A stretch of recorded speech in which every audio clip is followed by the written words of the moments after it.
माननीय शिक्षक और छात्राएं, मैं सोनम कुमारी गणेश प्रसाद उच्च विद्यालय की छात्रा, मैं क्लास 10वीं की छात्रा हूँ। मेरा टॉपिक सोडियम कार्बोनेट है। हम जानेंगे कि सोडियम कार्बोनेट क्या है, इसे किस विधि से प्राप्त करते हैं, इसका उपयोग क्या है। मेरे अन्य सहयोगी, मेरा नाम पल्लवी कुमारी है, मैं वर्ग प्रथम की छात्रा हूँ। मेरा नाम अनुपम कुमारी है, मैं क्लास 10 की छात्रा हूँ। मेरा नाम अंतिमा कुमारी है, सर 10वीं की छात्रा हूँ।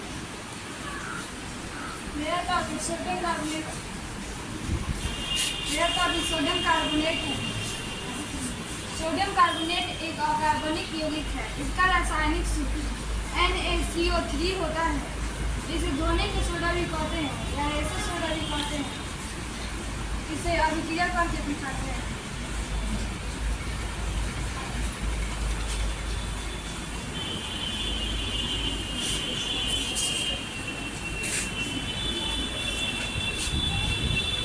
यहाँ जो NaCl है वो 15% में है, जिसको ब्रीन कहा जाता है, BRIN ब्रीन कहा जाता है, ठीक है ना। जो सॉल्ट के रूप में है, सॉल्यूशन के रूप में है, और वाटर में मिला हुआ है, साथ में कार्बन डाइऑक्साइड गैस है और अमोनिया है। ये सभी एक दूसरे के साथ रिएक्ट करके सोडियम हाइड्रोजन कार्बोनेट बनाते हैं या सोडियम बाइकार्बोनेट बनाते हैं, ठीक है ना। यही इसका प्रिपरेशन है, सोडियम हाइड्रोजन कार्बोनेट का यह प्रिपरेशन है, साथ में अमोनियम क्लोराइड मिलता है। सोडियम और जल तथा कार्बन डाइऑक्साइड और अमोनिया का जब हम अभिक्रिया कराते हैं तो हमें अमोनिया क्लोराइड तथा सोडियम कार्बन डाइऑक्साइड प्राप्त होता है। अब आपको कार्बन बताएंगे। मेरा टॉपिक है सोडियम हाइड्रोजन कार्बोनेट। सबसे पहले हम जानेंगे कि सोडियम हाइड्रोजन कार्बोनेट क्या होता है। सोडियम हाइड्रोजन कार्बोनेट एक अकार्बनिक यौगिक है। इसे हम लोग बेकिंग सोडा के नाम से भी जानते हैं। बेकिंग सोडा और सोडियम बाइकार्बोनेट के नाम से भी जानते हैं। अब सबसे पहले हम इसे जानेंगे कि इसको हम लोग प्राप्त कैसे करते हैं। सोडियम हाइड्रोजन कार्बोनेट को प्राप्त करने के लिए हम लोग सोडियम कार्बोनेट के जलीय विलयन में जब हम लोग कार्बन डाइऑक्साइड को मिलाते हैं तो हमें सोडियम हाइड्रोजन कार्बोनेट प्राप्त होता है। इसे हम लोग अभिक्रिया के माध्यम से समझते हैं।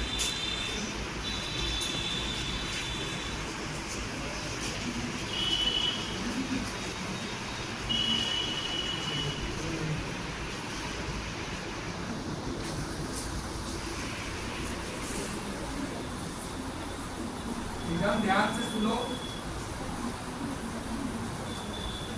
ये पहली बार इस तरह का प्रयोग है तुम लोगों के लिए और बहुत ही यहाँ मजा पे भी ये है। है सोडियम कार्बोनेट।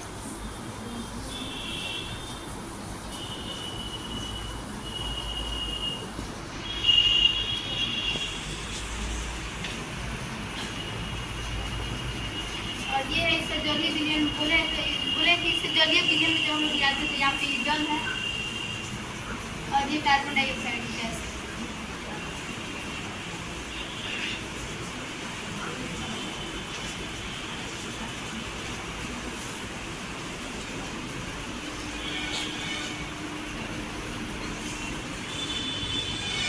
और ये है sodium hydrogen carbonate. Sodium hydrogen carbonate का रासायनिक सूत्र होता है NaCO3। लेकिन यहाँ पे द्रव्यमान संरक्षण के नियम के पालन करने के लिए यहाँ पे हम लोग समीकरण को संतुलित किया, यहाँ पे 2 लगा है।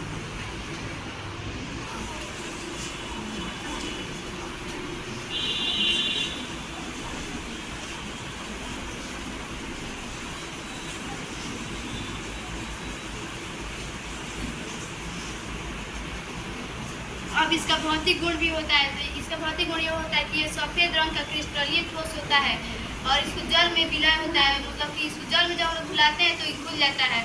इसका रासायनिक गुण भी होता है कि यह ऊष्मा से अभिक्रिया करता है। यह ऊष्मा से अभिक्रिया करता है, इसका भी समीकरण है, इसी समीकरण के माध्यम से समझेंगे।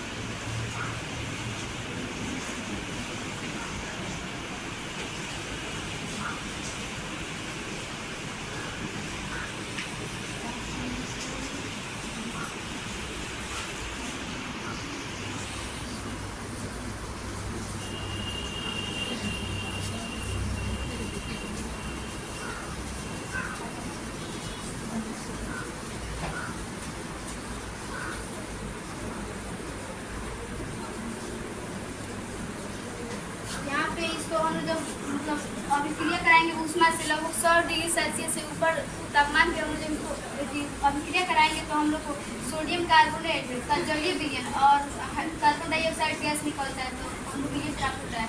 अब हम लोग जानेंगे कि इसका उपयोग क्या है। तो इसका उपयोग होता है कि अग्नि को बुझाने के लिए होता है, क्योंकि इसमें कार्बन डाइऑक्साइड गैस निकलता है। तो अगर कार्बन डाइऑक्साइड, हम जानते हैं कि कार्बन डाइऑक्साइड गैस रहेगा उसमें, वहाँ पर कुछ भी चीज़ जलेगा नहीं, इसलिए इसका उपयोग अग्नि को बुझाने में होता है और पेट की अम्लीयता को दूर करने में भी होता है। पेट की अम्लीयता को दूर करने में होता है। अब हमारी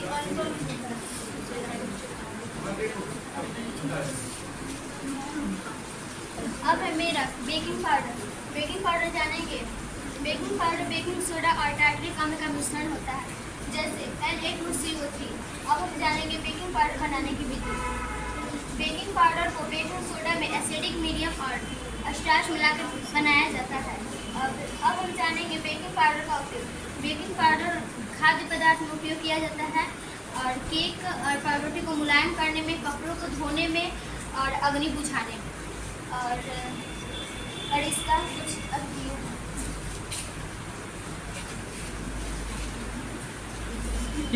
इसका तुम बता रही है?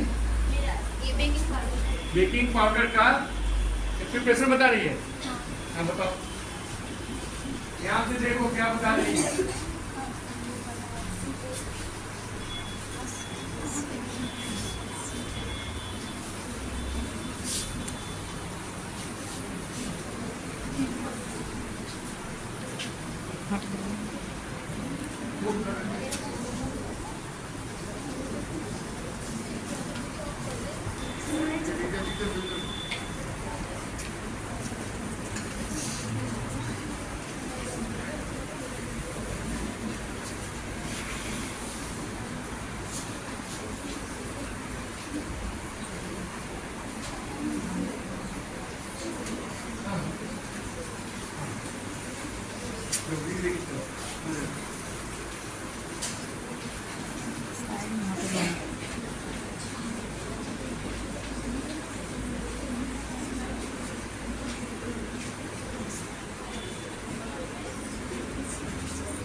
बता दो उसको। कैल्शियम हाइड्रोक्साइड को जब क्लोरीन से अभिक्रिया कराते हैं तो ब्लीचिंग पाउडर और वाटर प्राप्त होता है। बता दो 40 डिग्री सेल्सियस पे वहाँ बताओ सामने 40 डिग्री सेल्सियस पे इसको प्राप्त किया जा सकता है। ताप करने पर हमें ये व्यंजन चूर्ण प्राप्त होता है। अब इसका उसका गुण नहीं, उपयोग नहीं बताएगी रिजेक्ट उसका बनाए हैं। बता दिए। मेरा टॉपिक है प्लास्टिक ऑफ पेरिस। सबसे पहले जानेंगे हम कि प्लास्टिक ऑफ पेरिस क्या है। प्लास्टिक ऑफ पेरिस का रासायनिक नाम होता है कैल्शियम सल्फेट और हाइड्रेट। इसके संक्षेप में हम POP भी कहते हैं।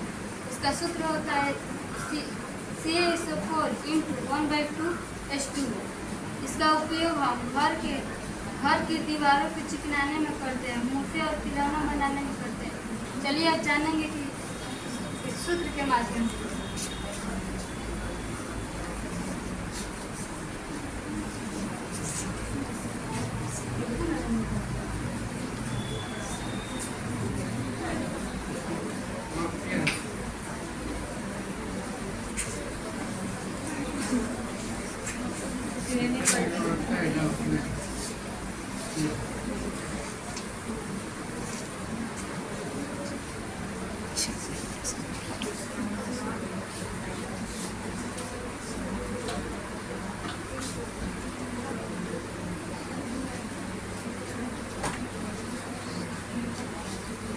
थोड़ा सा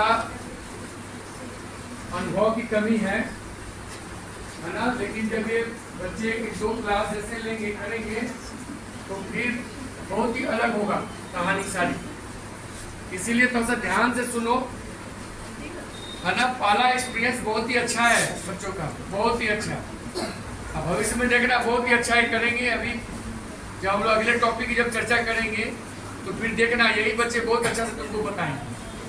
थोड़ा सा शांत होके जो बोल रहे हैं बस उनको ध्यान दो और जो लिख रहे हैं उसको ध्यान दो, है ना। जब ये क्वेश्चन पूछेंगे तो अगर तुम्हें समझ में नहीं आना है तो फिर इनसे वो क्वेश्चन राइट कर सकते हो, पूछ सकते हो कि ये कैसे इसका प्रोडक्ट मिल रहा है। जो भी तुमको समस्याएं यहाँ पर है वो उसका डिस्कशन करेंगे। कैमरे पे आकर बोलना थोड़ा सा समस्याएं रहती है सबके सामने। बहुत लोगों की आवाज ही नहीं निकलती है, बहुत तेज होकर आवाज ही नहीं निकलता। कम से आवाज तो निकल रहा है, साउंड थोड़ा सा धीमा है, लेकिन बता रहे हैं ठीक है। कुछ गलतियां भी कर रहे हैं, मैं देख रहा हूँ कुछ गलतियां भी हो रही है, तो वो हम क्लास अब इसको आपको क्लास अब लेंगे, इसके बारे में बता देंगे। 1-2 क्लास में सारी चीजें क्लियर हो जाएगी, कहीं कोई समस्याएं नहीं रहेगी इसमें।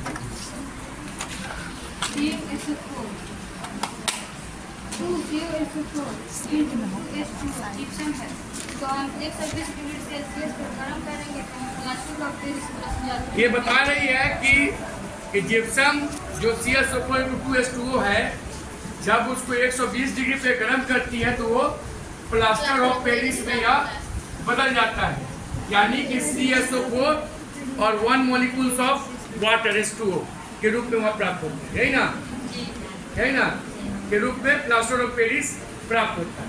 और कुछ बताना है? कंप्लीट हो गया क्लास? हाँ बताओ। यहाँ पे मतलब सोडियम कार्बोनेट को अगर हम अम्ल के साथ अभिक्रिया कराएंगे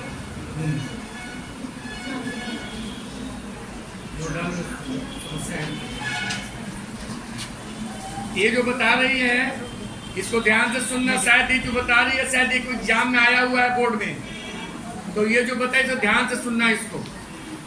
जब सोडियम हाइड्रोजन कार्बोनेट को अम्ल से अभिक्रिया कराते हैं तो हाँ। लवण, जल और कार्बन डाइऑक्साइड प्राप्त होता है। इसको दिखाओ। हम अभिक्रिया के माध्यम से समझेंगे।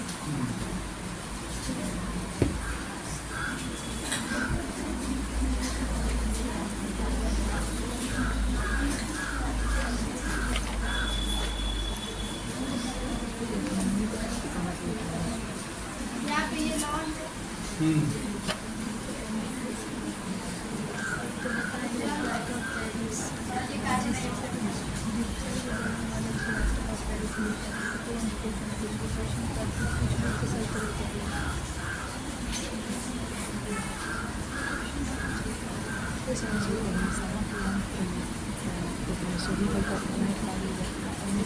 हो गया।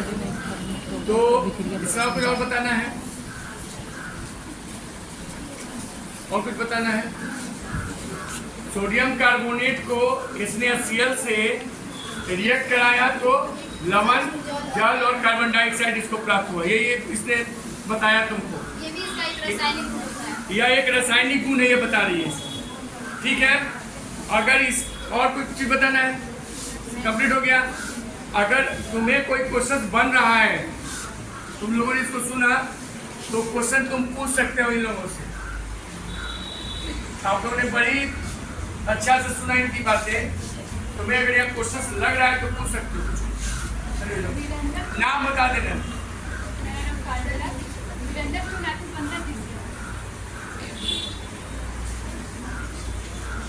निरंतर चूर्ण सुस्त बुझे हुए चूल्हे पर जब हम क्लोरीन गैस से प्रवाहित करते हैं तो हम निरंतर चूर्ण प्राप्त होता है। सही बताया। वहाँ पे जो 120 डिग्री ताप पर जो प्लास्टर ऑफ पेरिस बन रहा है 120 डिग्री ताप पर, लेकिन वहाँ पे तो 100 डिग्री ताप पर ना बनता है। 100 डिग्री से ऊपर ताप होता है तो इस पे डालेंगे तो मतलब रखेंगे तो बनेगा। ठीक बता रही है। उसमें 100 डिग्री C से जब वहाँ पर टेम्परेचर प्रोवाइड करते हैं तो आपको क्या मिलता है? प्लास्टर ऑफ पेरिस मिलता है। 100 डिग्री मिनिमम उसका डिमांड होता है, ठीक है ना। 100 डिग्री से ऊपर तुम जहाँ तापमान रखोगी प्लास्टर ऑफ पेरिस को मिल जाएगा, ठीक है ना। ठीक है, बैठ जाओ। और कोई? निरंतर चूर्ण को खुली हवा में छोड़ देने से क्लोरीन की गंध क्यों आती है? हाँ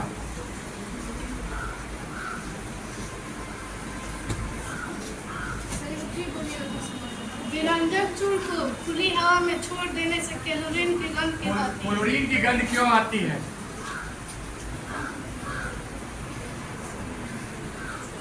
कौन बताएगा इसको? हाँ बोलो, खड़ा होकर बोलो। वहां ले जाओ। फिर से क्वेश्चन पूछ रही है। व्यंजक चूर्ण विरंजक चूर्ण को खुली हवा में छोड़ देने से कैलोरीन की गंध क्यों आती है? क्या बोल रही है? सुन नहीं हो? अच्छा ये बताइए, इधर लाओ, ये बताइए। विरंजक चूर्ण खुली हवा में छोड़ देने से संक्षारित हो जाता है और उसमें ऑक्सीजन से अभिक्रिया होती है, इसलिए गंध प्राप्त है। ठीक बोलिए। जब उसको खुले में छोड़ दोगे ना तो एयर में ऑक्सीजन ज्यादा होता है, वह उसको क्या करेगा? अपने ओर अट्रैक्ट कर देगा, जिसके चलते उसकी गंध जो है चारों तरफ एयर में फैल जाती है। ठीक, गुड, कर जाओ। एक और है, कुछ जलाओ, दिखाओ। कठोर जल को मृत करने के लिए किस सोडियम का उपयोग किया जाता है? कठोर जल को कठोर जल को मृत करने के लिए किस मृत करने के लिए किस सोडियम का उपयोग किया जाता है? सोडियम यौगिक का हाँ? मृदु होता है। देखो, मृदु करने के लिए यानी कि शुद्ध करने के लिए, मृदु माने होता है शुद्ध करने के लिए किस सोडियम यौगिक का उपयोग किस सोडियम यौगिक का उपयोग किया जाता है? धोवन सोडा का। ठीक है, धोवन सोडा का उसका केमिकल फॉर्मूला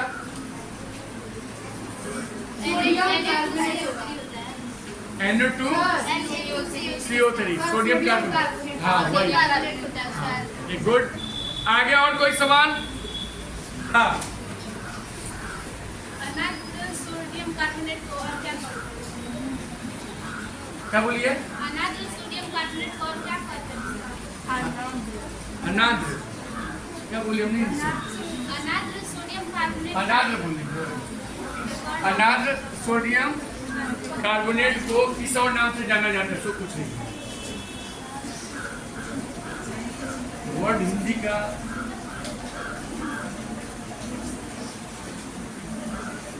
जानती है तो बता दो। पूरा दो, घुमाओ। इसका आंसर बता दो। Soda S. सोडा एस से क्या होगा ये? अच्छा, इसका दूसरा नाम सोडा एस है। अच्छा, इसका सोडा एस इसका दूसरा नाम है। उसका नाम बता रहे थे हम। हाँ। सबको समझ हाँ बता दो। और भी कोई नाम है? और भी नाम है? जी, बेकिंग सोडा भी है। और क्या कहती हो? और भी नाम है इसका?